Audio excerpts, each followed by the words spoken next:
Yum, yum!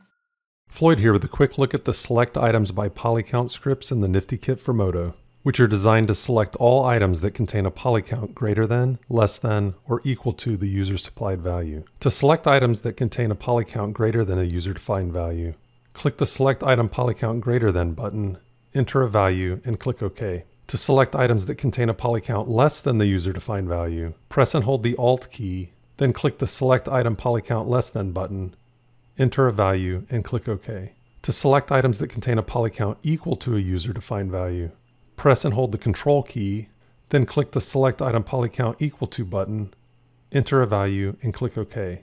Use these nifty scripts to speed up item selection in Modo. Oh, look at the time.